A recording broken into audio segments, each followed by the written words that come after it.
আমার হাজব্যান্ড সেই সময় একটা আমার হাজব্যান্ডের বন্ধু ছিল বিহারে বাড়ি, তো তার সাথে যোগাযোগ করে যায়, দিয়ে একটা ডাক্তার বিহারের ডাক্তারকে দেখায়, বিহারে আসে, বিহারে এসে ডাক্তার দেখায়। তো ডাক্তার দেখানোর পর ডাক্তার দেখে যে আমার বাবার যে পায়ে যে প্লেটটা লাগানো ছিল সে প্লেটটা পুরো ভেঙে গেছে, ভেঙে দু টুকরো হয়ে গেছে। ওখানে যেখানে রড দেওয়ার কথা ছিল ওখানে প্লেট লাগিয়েছে, আর ওই প্লেটটার যা দাম তার থেকে বহু ডবল দাম নিয়েছিল। তো সেখানে অপারেশন হয়ে এখন বাবা আপাতত সুস্থ আছে। 2 মাস অন্তর অন্তর চেক আপে যেতে হয় বাবাকে। এখন বাবা পুরোপুরি হাঁটতে পারে, তো এখন 90%, 100%-এর মধ্যে 90% পুরোপুরি সুস্থ আছে।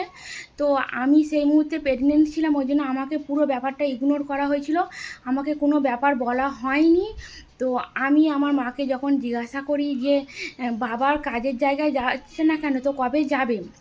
তো মা আমাকে বলে যে তোর দিদার, আমার দিদা তখন শরীর খারাপ ছিল, দিদা বর্ধমানে মেডিকেলে ভর্তি ছিল। তো মা বলে যে তোর দিদার শরীর খারাপ, তোর মামারা যেতে পারবে না, কলকাতায় যাওয়া আসা করতে পারবে না, ওই জন্য তোর বাবা আছে।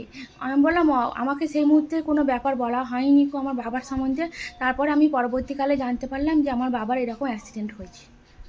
নমস্কার, আমাদের একটা চ্যানেল আছে, চ্যানেলটার নাম হচ্ছে জুহি 786। প্লিজ আপনারা সবাই সাবস্ক্রাইব করে দেবেন।